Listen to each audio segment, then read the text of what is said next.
Yeah. I love my HBCU. And boy, I love it, love it. I love it, love it. I love my HBCU. And man, I hope my team they won one. Yeah. I hope my team they won one. Yeah. Man, I hope my team they won one. I hope my team they won one. Yeah.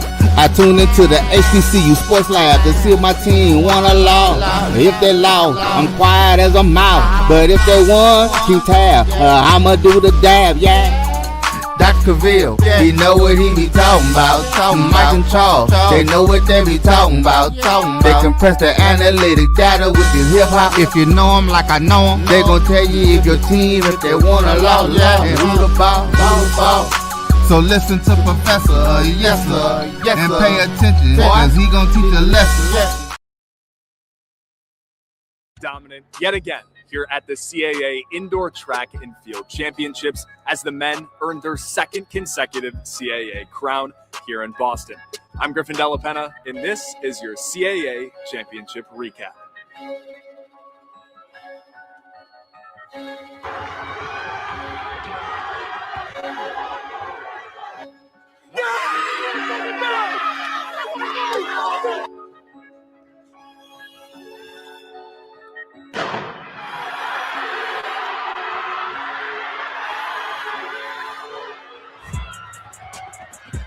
With schedule change and go from a 2-day meet to a 1-day meet, and with everything being a final, instead of us having to wait a day to have our points kind of pile up, we went ahead and did that in the very beginning of the meet. So I think once that started, the energy started to build, the momentum started to build, and then we just carried it through to the relays. The value was just come out here and win.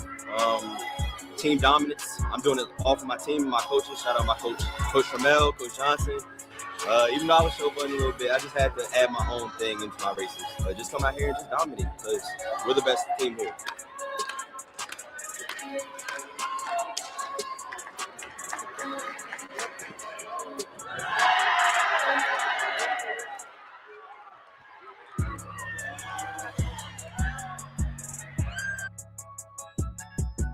They're very close. And it's something that's very organic. It's something that when I came to this university, was kind of already there. I mean, you saw us in the stands. I mean, all meet long, we were chanting and rooting for each other and just creating that energy. It's culture. Like, it starts from the first event to the last event. So if you bring energy from first event, it's just gonna carry us on. So yeah, it's just our culture, where we come from. Some teams are quiet. Hey, we got to be loud, and we're gonna win.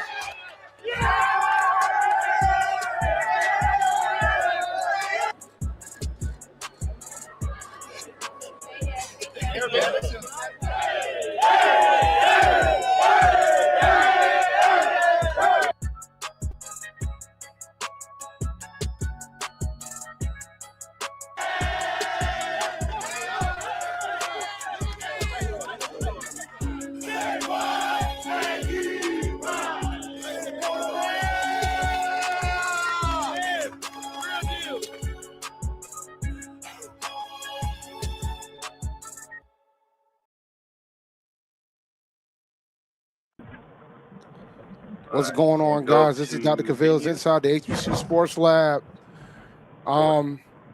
Just wanted to start the show with that, man.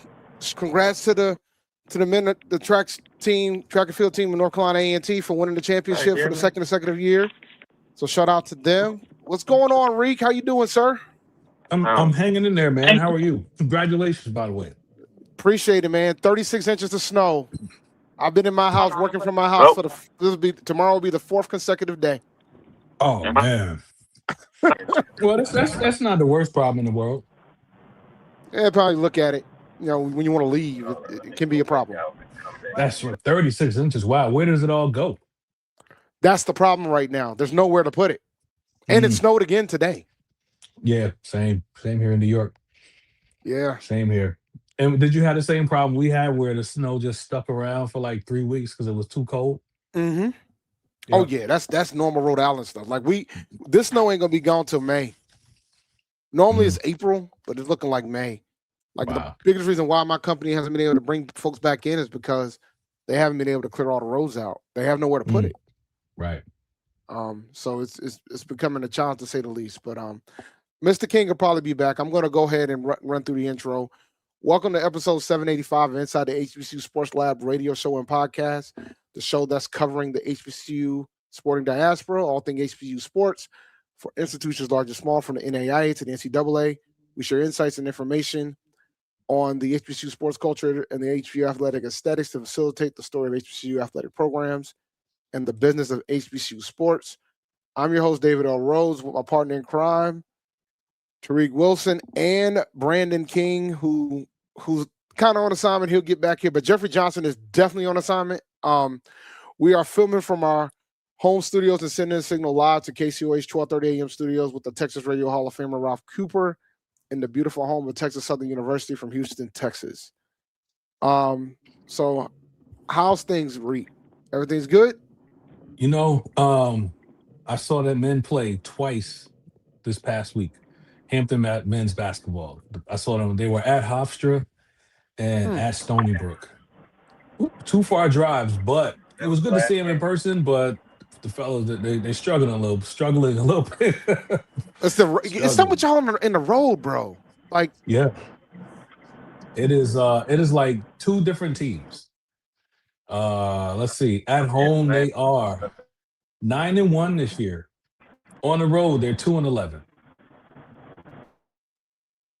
2-11, and they've been hurt all year. So for some reason, at home they can kind of summon something and just battle through it. But on the road, nah, they just have these stretches, man. Like, they're competitive, but they just have these stretches where they just fall apart. Oh, so yeah, it's hopefully if they can get healthy, by tournament time, they might be able to win a game or two, or further than that. But because even the top team, they played them well. But yeah, on the road, they're bad, man. They're bad. Yeah, we played UNCW pretty well. Charleston ran us off the court, bro. Yeah, they could do that. They ran us off the court. They were like close for a period, and then they pulled away. But it was a wake-up call for our Aggies. So after that game, they played pretty well. I'm gonna go ahead and I had to mute Brandon because Brandon, what's going on, brother? What's happening? What's happening, fellas? You over there still delivering mail? You are dedicated. No. I was off today. They didn't need me today. Good for you. Hey, speaking of basketball, Tennessee State, man, what's going on there? They're balling. Yeah, they're balling. Hey, it's some good things going on down at 3,500. So they're tied for first place, man. They are really playing some good basketball, and the thing about it is they're starting to play the best basketball when they need it the most. They were talking about it on the game. I think it's been over 30 years since they've been this high in the standings, this deep into the season. And the thing about it is they're obviously in the mix to win the regular season crown. But for me, even if you don't, you still want to have those first two seeds in the conference tournament because the top two seeds get that sweet double bye. So you only have to win 2 games to get into the NCAA tournament. So, and they've got some big games coming up. Up next is SEMO, and so the work is not done yet. So on the men's side, they're really playing good basketball. Aaron Krumah won Player of the Week for the fourth time this season. That young man he's been playing outstanding all season. So it's very good.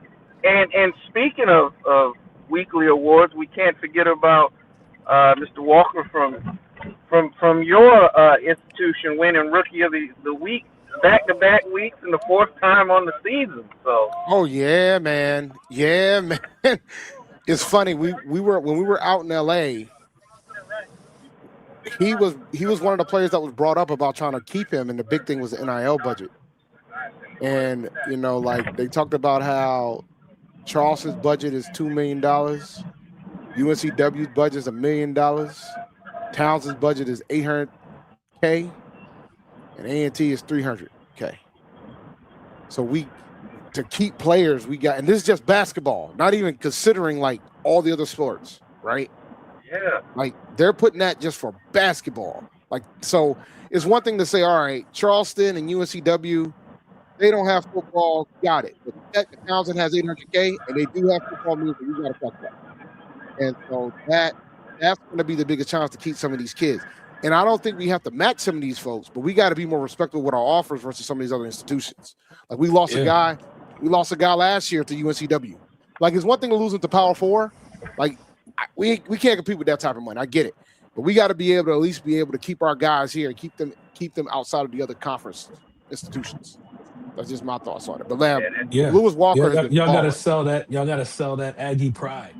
We sell it, but like when I used to recruit for my job, I had a philosophy of if another offer is within $15,000, I can convince you to come work for me. I can convince you, but once I get over that $15K mark, I'm running out of reasons. Yeah, I'm running out of like once it becomes insurmountable, I can't convince it. So I think A&T is going to have to do a similar thing. Like we can sell the culture, we can sell the Aggie pride, we can sell everything that comes with the institution, but you still got to be close to the bullet. Like you got to be a little bit. You got to give something that's respectable. Because a lot of the kids they love the campus. They love being on campus. They love the school. They love the institution. But you're going to have to do a little bit more. And I know some alumni don't want to hear that, but that's just the reality of the fact. That's Walker here is 6'6", 230. What does he play? Does he bring the ball up? What does he do? What is he, shooter? He's averaging 19. So yeah, I think he's like among like I thought at one point he was like top 10 in scoring for his class, for his freshman class. So that's awesome. But he can ball, man. He's legit. We got a couple good. We got talent. Talent ain't the problem. It's just they're young. They just got to play together. They're young. Yeah. Like and one thing, and A&T beat Elon by 20 over the last weekend, and the one thing that came out of that was they changed the rotation up. And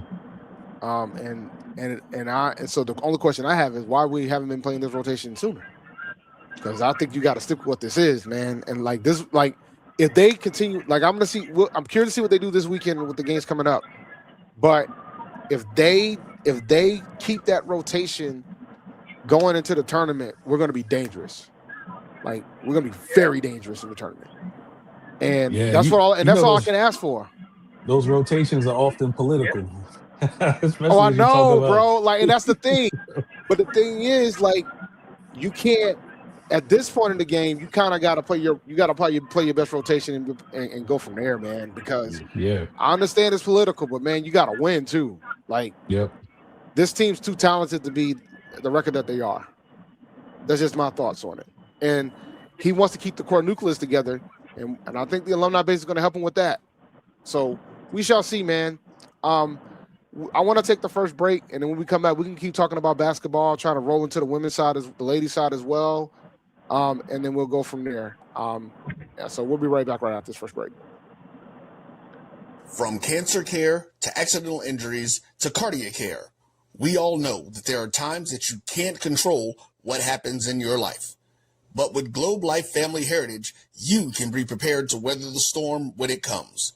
Call Dr. Beverly Eagle Rogers at 877-300-8269 or visit the website at globelifefamilyheritage.com. With over 25 years of serving communities, Dr. Beverly Eagles Rogers is here to help you and your family through difficult times. Dr. Beverly takes pride in Globe Life being one of the few companies that returns 100% of premiums to clients that stay healthy. So for more information, call Dr. Beverly Eagle Rogers at 877-300-8269 or visit the website at globelifefamilyheritage.com. And we have to fund our kids in these colleges, and we have to make sure our kids have seats in these colleges. Now, what about HBCUs? You mentioned. Absolutely. You got to fund them all, and you've got to make sure they're properly funded. You know, the real reason why I went after Comcast and Charter, it didn't have anything to do with my cable networks. It didn't.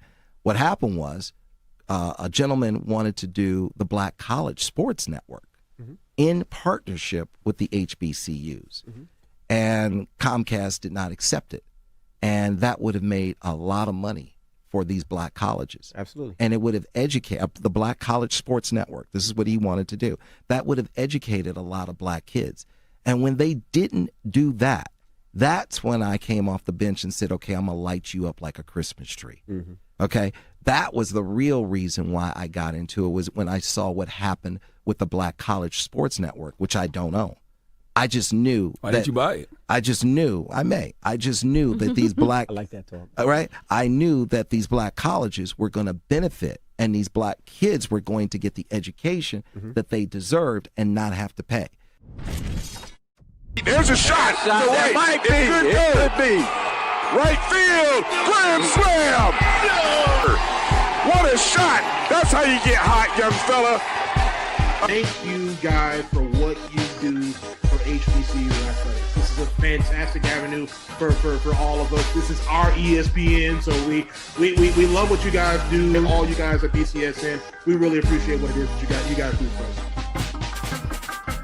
Movement, a statement, a legacy. We celebrate the pride, the purpose, and the culture that make historically black colleges and universities legendary. HBCU Image, a Kenny T's company. You're looking for the latest information on Southern University sports, the Southwestern Athletic Conference, and HBCU athletics. There's only one place to go.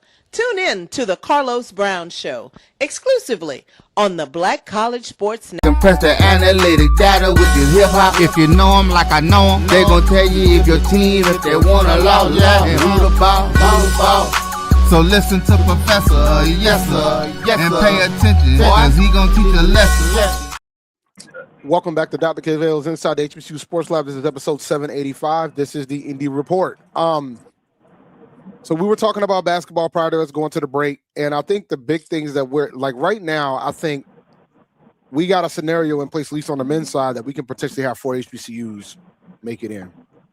The only thing we need Hampton to think that they're at home when they go to the CAA tournament in DC, and maybe Hampton can sneak something. A&T's playing their best ball right now. They could probably potentially get a chance to sneak in there, maybe be dangerous in the tournament, maybe pull something off. You never know.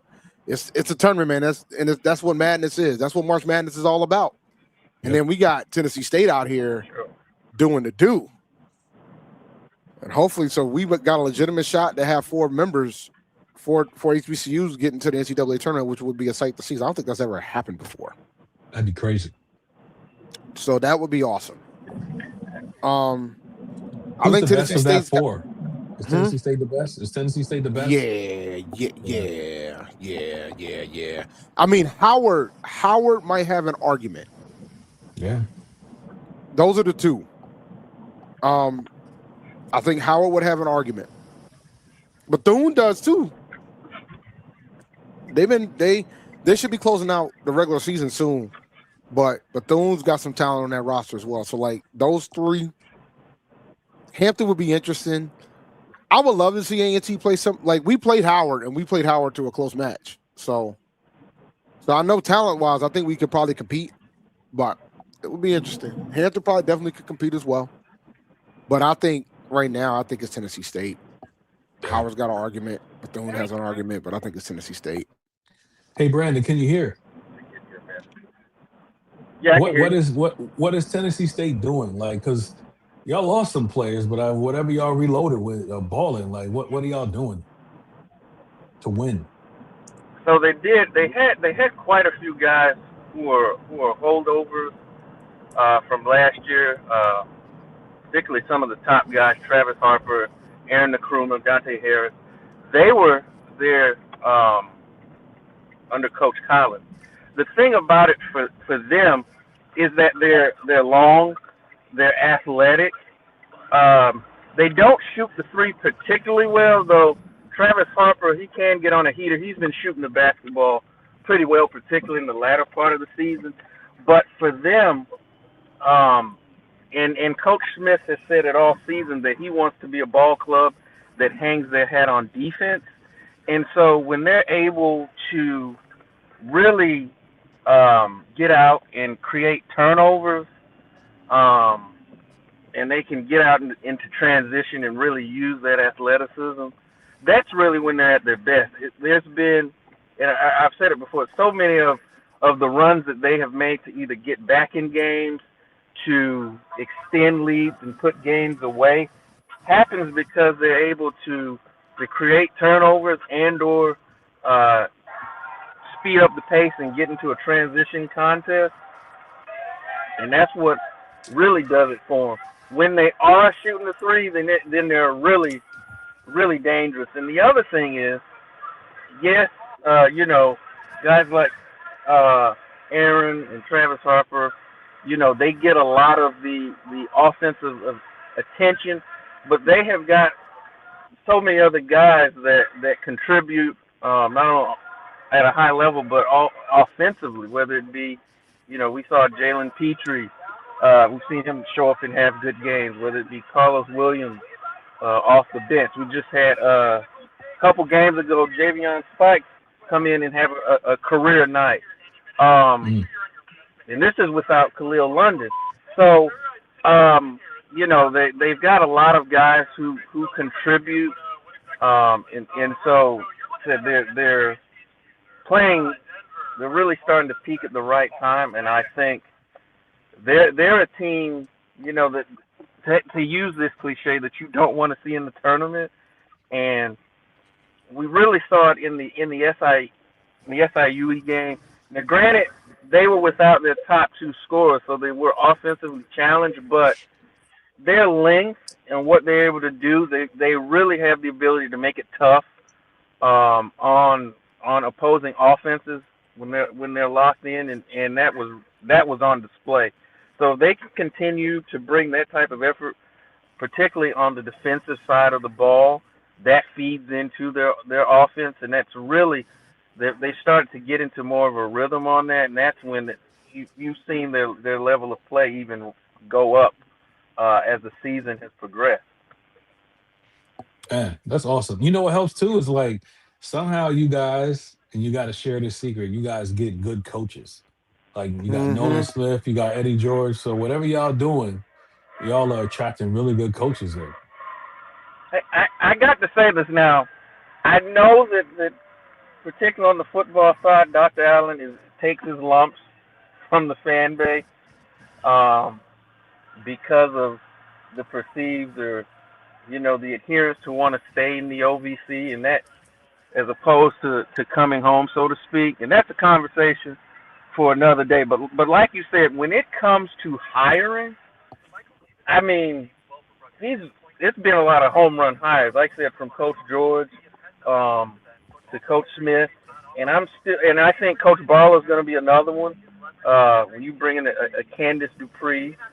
So I think from that standpoint, he has not only the ability to identify coaches, but be able to bring them in, and whatever he's saying in the interviews or whatever he's looking for, it's working. Absolutely, that's awesome, man. It is. Yeah. But back to Hampton. We'll talk about Hampton for a minute, man. I got a question for you, sir. Yes. Why are you guys playing Charleston at 11 o'clock in the morning? I wondered that myself. There's got to be a reason. I didn't hear, but there's got to be a reason. So Charleston's going to be a tough one. Luckily it's Oh, at heck home yeah. though, so y'all should play well. I mean, it's at home. Mhm. That'll be at 11 a.m. on Monumental and on Flow College. So if you're in the Yep. local Virginia area, you'll be able to catch that on network television. And then you got Hampton's playing Northeastern on Saturday at 4 o'clock, which Yep. should be another win. Northeastern's not that good. The A&T's Huskies. got UNCW on Thursday, and William and Mary on Saturday. UNCW is going to be on the road, which isn't that far from Greensboro and Wilmington, and William and Mary is going to be in Greensboro. So You get should be. Lamothe. Lamothe comes back home. Yeah, Lamothe comes back home and he's healthy because he was hurt in the beginning of the year, so he's healthy. Is he Lamothe got his playing a lot? bag, and 'Cause, he's, yeah, I didn't see him playing a lot early. Maybe because he wasn't healthy, or he wasn't healthy. He was in a boot going into the season, so we'll see. It'll be interesting to see how that game goes. I like we kept it close the first time, but Lamothe wasn't available the first time, so yeah, he comes home. Well, he's not coming home necessarily. It's going to be a home game for him, but he gets to see some of his old teammates. Ain't too many of them left on the roster, truth be told, Right. but you get to see a couple of his old teammates and some new friends. So we'll see how that goes. I just hope we keep it competitive. I mean, it's going to be in UNCW. They've got a pretty rabid fan base on the basketball side of the spectrum. But should be interesting as well. On the women's side, I think we're all hurting on the women's side, man. We're all hurting. Even though, except Paris Locke won co-CA Player of the Week, got a triple-double. So shout out to her. Triple-double. Got a triple-double, man. And just to clear up because I know a lot of you guys probably ain't watched this watching. It was she had the triple-double before it got into triple overtime. wow. So she had the triple-double already. So shout out to her. I mean, yeah, they went. It's funny because they played Northeastern in Boston a few weeks prior, and that game went into double overtime, and they came down to Greensboro the same day that we had that ESPN Sports Center was on the yard. They did Sports Center Live from there, covering women's basketball, which I thought was awesome. So they interviewed Coach Rob. Then they went and interviewed the track team before they flew out for the CAA championships, which they ended up winning. So it was a good show. And then that same night they had a game against Northeastern. They went to triple overtime and they pulled it out, which was a heck of a game to watch too. By the way, there was a lot of chaos in that game, to say the least. Yeah, that's awesome, man. The ladies for all three of us. We gotta hope that we just make a run in the tournament. Right now, A&T is 5-9, 10-15 overall. Hampton's 3-11 in conference, 9-17 overall. But Hampton's out of the they ain't gotta play the I don't think they're gonna have to do the playing game. I don't think. Let me check. 6, 7, 8, 9, 10, 11, 12, 13. Yeah, I think they got out of the woods of the playing game, which is good. I think. Wow, who's playing worse than us? We're on a 6-game losing streak. Northeastern and UNCW. Oh, okay. All right. Yep. I mean, we had some tough losses the week before, man. We lost to two of the bottom teams. I think we lost to UNCW, and I believe it was UCW and Hofstra we lost to in back-to-back games. So yeah, we had some rough sledding prior. I mean, A&T, I think they gotta figure out the turnovers. I think they're starting to play better together, but I don't know, but not enough to give Charleston any fits. I think we could probably compete with anybody else but Charleston. Charleston might get a 13 or a 12 seed if they end up winning the tournament. Mm-hmm. Yeah, they're that good. They're really good. Yeah, no, they're good. The Barbeau twins, they're good. They are good.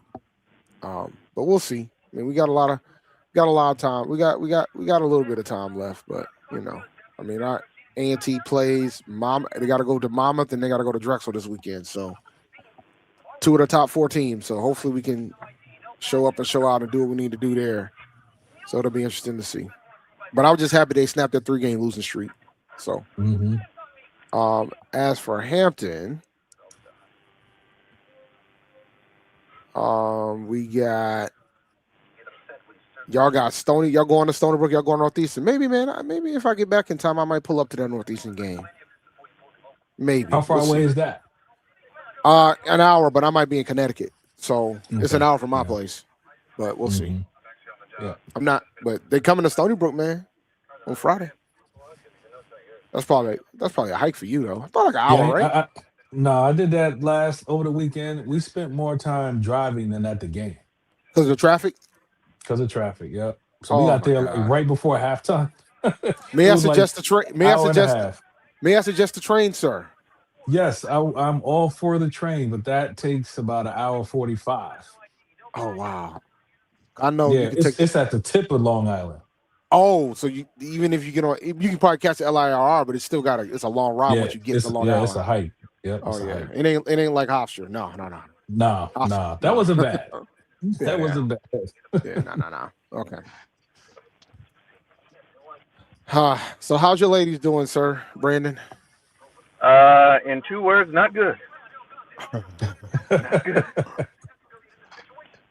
Had another winless week. Are you worried about the coach, sir? I'm not to that point yet.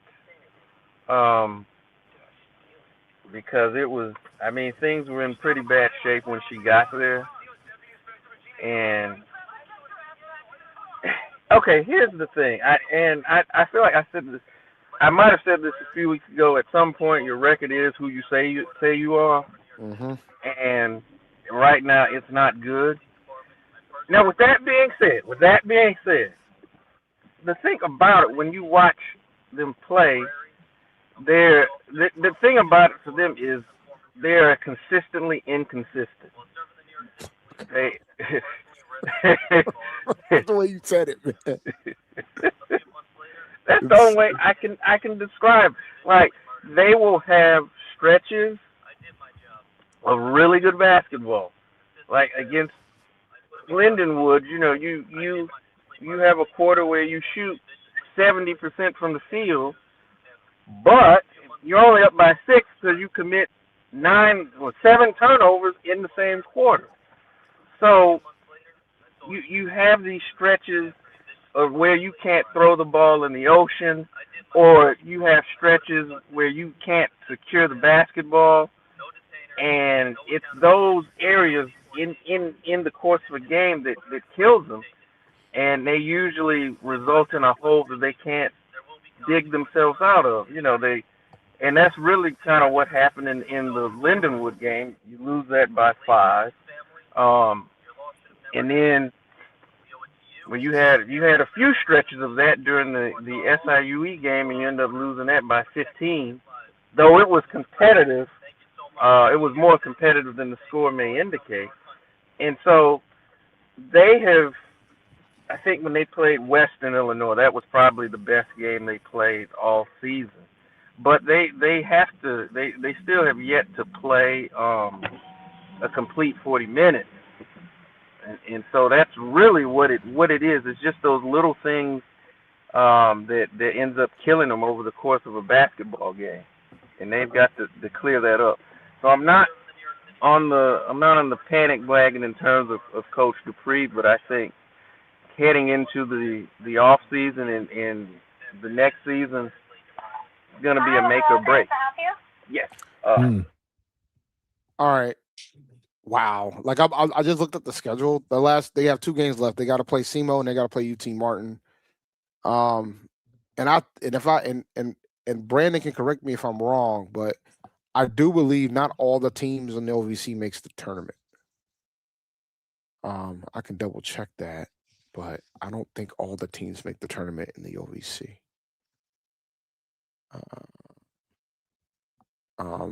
But that being said,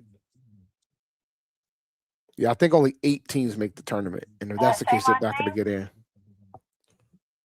I don't think so. I could ask Brandon real fast. Brandon, only the top 8 teams makes the tournament, correct? Yes, sir. Yeah, so they're not going to make the tournament. I'm looking at the standings. They're not. No, they're out. They're mathematically eliminated already. Okay. Yeah, they're out. Yeah, that's tough. Yep. That's tough sledding. All right, I want to take another break. When we come back from this break, I'm gonna pretty much go over some of the championships that's been won, and then I want to talk about the NFL. I want to talk about the NFL Combine and HBCU Legacy Bowl for a little bit. So we'll be right back after this break.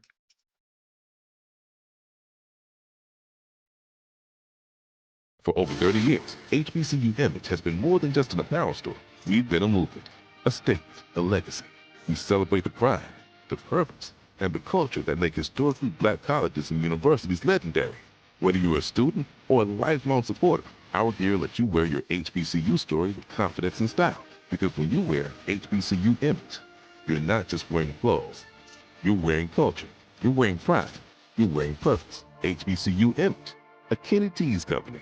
From cancer care to accidental injuries to cardiac care, we all know that there are times that you can't control what happens in your life. But with Globe Life Family Heritage, you can be prepared to weather the storm when it comes.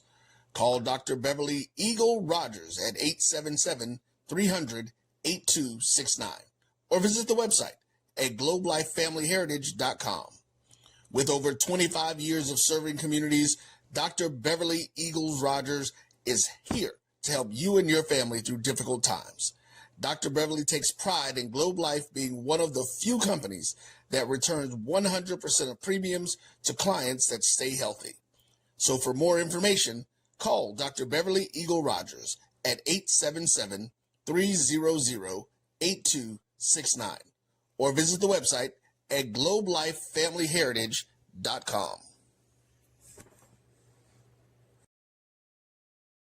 Are you hungry for authentic Caribbean food like jerk chicken, oxtail, red snapper, shrimp, tofu, and rasta pasta? Well, find your way over to Mango's Caribbean Restaurant, 180 Auburn Avenue, right next to Royal Peacock in downtown Atlanta. Them belly full, but we hungry. Mango's Caribbean Restaurant, open daily from 11 a.m. to 10 p.m. And on Friday and Saturday, we're open till 4 a.m. Come to Mango's and put some spice in your life. So we've got a good thing going.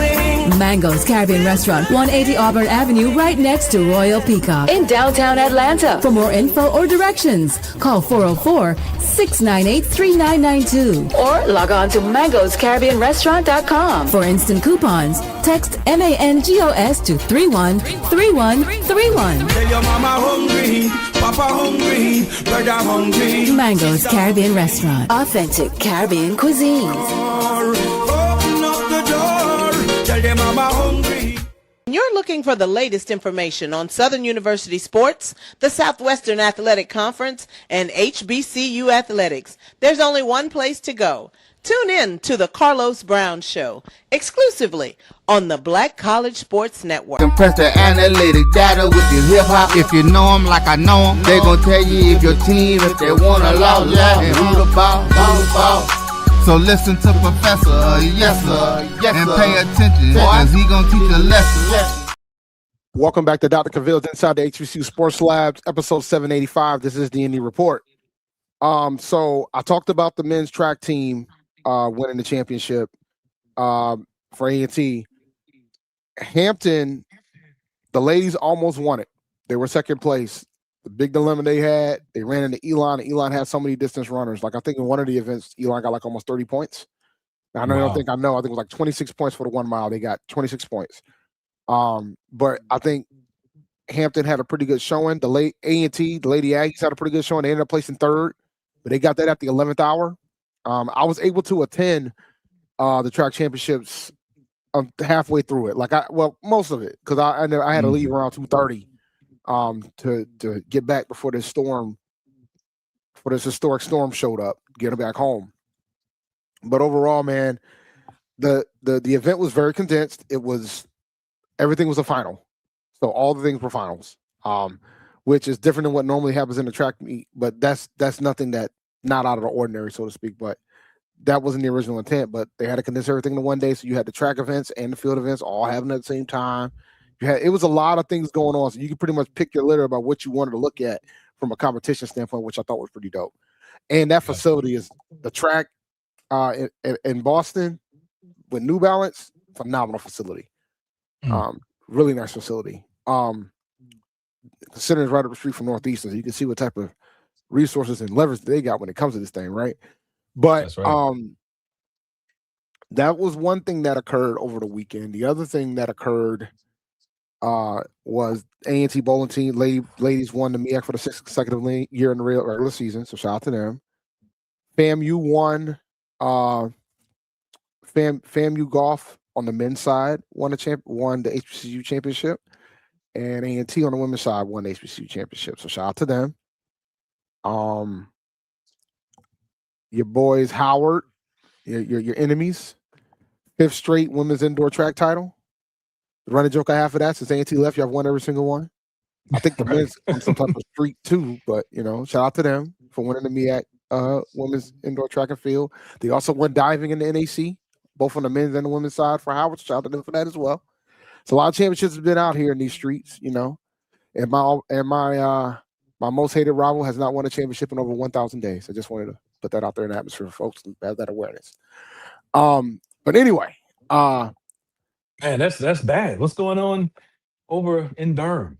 I mean, if they don't win football, they're not gonna win anything. That's the running joke I always have. If they don't win football, they're not gonna win anything. They're just not gonna win anything. I mean, Howard has always been determined to, now that smaller conference, they're gonna take the bulk of the championships. Like them, Norfolk will probably grab a couple. South Carolina State always wins tennis and football potentially, right? And then you got for bowling, it's either A&T, Maryland Eastern Shore, or Delaware State. Delaware State will win something. Coppin will win something. I mean, they got the longest drought in the conference when it comes to winning a title, I believe. So that's what it is right now. They haven't won a title. Like every other institution in that conference won a title more recent than that. Yeah, now that you say that, because football sucks up all the air in the room. So you think if football is successful and everything else, but yeah, they got a lot of work to do over there in Eagle Land. They need an infusion of a lot of things. I thought they had an outside shot to win men's basketball this year, and then Howard decided that this is theirs. They ain't happening. Ain't happening. They ain't happening. So they're just gonna take it. Ain't happening. Yeah, because Norfolk's kind of Norfolk's there, but they're kind of they're young, and you see the youth in the team. Yeah, it's Howard's to lose at this point. Yeah, I want go take a look at Coach Jones. Look at his recruits for the past few years, and look where they at. Like those guys are getting paid, man. If somehow Norfolk State could hold on to all the guys that Jones recruits, man, they could really he knows how to recruit. So that youth makes sense because they lost so many dudes. Gibbs had the best quote when he talked about NIL money to the alumni base. He said, "Oh, I can get the kids. The dilemma is keeping them because now you got NIL. And and the thing is, considering the revenue that was brought in from football, it's gonna be curious to see when that's gonna trickle down to basketball. Because Norfolk's a basketball school. Like that's where their bread is. That's where their bread is buttered, right? So, some of that money's got to get down to. Some of that money's got to get down to basketball. It has to. It's imperative.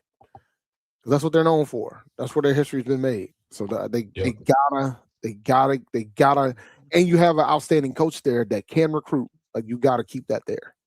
Yep. So that's just my thought on it. That's just my thought of it. But I wanted to bring up. Did you watch any of the HBCU Legacy Bowl? I just watched some of the highlights because we had a linebacker there who had a good season. I think Harold.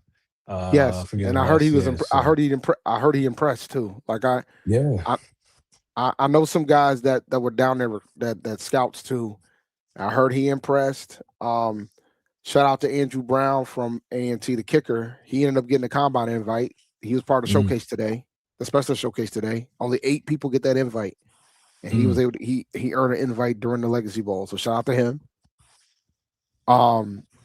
He went 5 for 5 on field goals, man, over 50 yards. So that's it. And I said that's NFL level kicking right there, guys. Yeah, that's a pro foot. Yeah, it is, man. And the thing is, his story is so fascinating because his first love is soccer. And then when I guess it was his middle or his high school that got rid of I think it was the high school that got rid of the soccer team. Then they asked him, well, why don't you be a kicker? And then he started kicking. He got really good at it. A&T recruited him.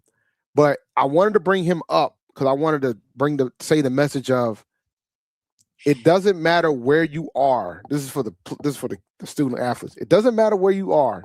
If you're good enough, they'll find you. That has never changed when it comes to the National Football League. Never. Because if you're good enough to get into the league, they will find you. And so you don't have to jump around when there's a coaching change. You don't have to do all that. Andrew Brown had 3 different head coaches during his tenure at A&T. He got recruited when Sam Washington was here. Wow. And he still ended up with a combine invite. The only HBCU player to get one. They'll find you. They will always find you. Along those lines, like these guys, I want the guys to go into how much is it worth to transfer? That per year. Like based on if you compare, I mean, just playing time and if you add playing time versus the money, like our schools right now, you'll get a lot of playing time. You'll get paid. You're gonna get money, but you ain't gonna get a lot of money. So is that worth it? So you're at a comfortable place. You get money, some money. You getting playing time. You still living a nice life at our schools. Versus transferring, you may get 150, 250 a year if you're lucky, but you don't play. Right? You barely play, and you on the back foot as far as your degree is concerned, and you kind of in the wilderness. Like I'm guessing, what is that calculus for these guys? Apparently, this kicker, had some maturity and just stuck it out and kept working at his craft. But other guys, man, they out. It's like I'm out. I don't care what it is. Give me the bag. I want $150 a year. I'm out, and not play. It's just wild. It's wild arithmetic for me. I wonder how a guy's making those decisions. I think there's some folks who think they can make it to the league, or the same goes for basketball, right? They think they can make it to the league, and they don't believe they can make it to the league there. And you can have in basketball, you have an argument, but I don't know how strong that. And the only reason, and that's just off the data, right? Like it's been a while since we had an NBA player come out of an HBCU. And that was Covington from Tennessee State. It's been a bit. It doesn't happen that often, all right? But it's harder to get an NBA anyway. Like it's hard to get an NBA. Like it's not like it's very difficult to get an NBA. It's much more difficult to get an NBA than the NFL, truth be told. But that's another discussion point. But so it's hard to get in the NBA. But in the NFL, like I know there's been numbers that show that kids who tend to transfer up, they don't. If your goal is to make it to the league, your best bet is to stay where you're at, based on the data, regardless of where you're at. Because when you start transferring, that changes things, right? But now there are some that do pan out. Like you got somebody like Bashar Tootin, that transferred out, worked out. But there's a lot of stories that aren't like that because only 1.5% of the players of college players make it to the NFL. Yeah, I think a lot of guys, they're not even. Some guys are thinking about the league, but most guys are thinking about that immediate check now. Someone's dangling, $200K a year in your face. It's like, we old, we know that. He ain't. But here's the kicker, man. He ain't. They're not thinking about the long ball. But then there's some folks where, like, for example, like the whole thing that's going on with the quarterback from Ole Miss who just won and he's going to get to play for Ole Miss another year, it looks like it appears. He's going to get a big check, like a $6 million check, I think it is, to go play at Ole Miss. That's rare. It ain't everybody. Not everybody's getting that type of money. And the thing is, truth be told, if I was him, I would absolutely take that bag because, I don't think he's an NFL quarterback. This might be his biggest payday. He might get to go into the league off of if he has a good year, but I just don't think he's going to be there that long. Like he's probably going to make more money off this than anything else. But it's just, I think folks just got to start making like better, thinking it through. Like there was a tweet I saw about the coach of Montana retiring. Ended up going to Illinois when it was all said and done, I believe, if I remember correctly. But he ended up retiring, being the head coach of Montana, right? So whenever a school loses a coach, the players get a 15-day portal window. Not a single player went into the portal. Not one. Wow. Like not one, not a iota. Them kids are smart, man. They understand the number game. And don't think they're not being recruited. It's Montana. They're one of the top schools in FCS. Football programs in FCS. So it's not like they're not getting recruited, but not a single one hopped into the portal during that window. They had I think it's like a 15 or a 10-day window. Not a single one went to the portal. That's amazing. I'm telling you. So like the numbers, a lot of these kids don't realize once you hop into the portal, you played your last snap of college football. Yep. I heard two things. I was talking to somebody involved in this. There's two other dynamics at play here. One is the uncle. Yep. The agent uncle, who's like, he's gonna get a chunk of that, whatever, 200,000. So that's at play. And there was the other thing is players are getting processed now. So that means coaches telling you, hey man, you might want to move on. That's happening a lot. There's definitely those. There's definitely those because they can just yank a scholarship. So at that point, because the scholarship's still year to year. So but you can stay. There are certain schools like I think part of that ruling was like they have to honor that 4-year contract, that scholarship. Certain school, I don't know if it's blanket, but I know certain schools and conferences honor that 4 years if you want to stay. We gotta check see if the CAA does that.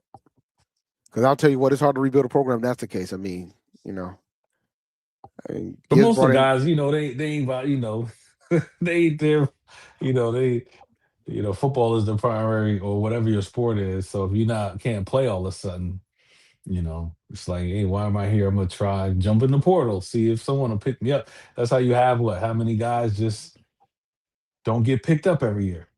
Yeah, man. Because some of them it ain't voluntary. No, I know that. But but then you also got coaches out here going after players too, like behind the table. That's happening ridiculously. Man, that's like from day one. That's like, especially our schools, man. Oh man, these guys got so many people in their ear. So many people. Yep. Yeah, the uncle is the scary thing though, man. But you got players there's players like Andrew Body that hopped into the portal and he ended up getting back to Alabama State. Like more and more of these players are starting to realize this is where you need to be. And the thing is too, I think, but when you bring back the uncle, it ain't just the uncle. Sometimes it might be the dad, it might be the mama. Like, I think we got to get to the point where the student athlete makes the decisions and not being pushed. I think a lot of times there's some occasions where kids are getting pushed. And sometimes good, but a lot of times it tends to be bad. But all right, man, you got any last final thoughts before we do the outro? No, man. Good talking to you. Let's see how the basketball teams, Oh my goodness, man. I'm praying. End up. Yeah. I'm praying, man. Like I don't want to start over again. But I think after going to LA over that weekend for All-Star weekend, I think my coach is safe. He ain't going. He's safe. He won that game. Yeah, he won that game. But on top of that, like he made a donation towards the All Aggies All In too during that event. We had a fundraiser event. He made a donation too. He's in it, man. He's invested. Wow. He's invested. I don't see any type of changes from that front for probably another year, for a couple of years. I think they're gonna let him try to figure this out. Yeah. I think our coach. Yeah, I think we got some stability too. I think we're gonna turn over about 70% of the roster again for a whole bunch of reasons, but I like what we're doing, even with this away slide this year. Yep. All right, cool beans, man. Thank you for listening to Inside the HBCU Sports Lab. Make sure you share our podcast with your friends and colleagues. We look forward to next week as we discuss the latest news in the lab. Make sure you follow me on Twitter at ChampD1012. Check out Big Reek at HUPirateship.com. And also check out their podcast where they go over Pirate Sports across the board for Hampton, which they really do a tremendous job with that. We look forward to next week to discuss the latest news in the lab. Make sure you follow Dr. Kiana Cavil on Twitter, Facebook, and Instagram. Inside the HBCU Sports Lab 1 on Facebook and Inside the HBCU Sports Lab on YouTube. Dream big and continue to move forward. We'll talk to you soon. Reek. Of course. Lecture. Dismiss. Dismiss. All right, guys. You have a good one. See you guys next week. All right. Have a good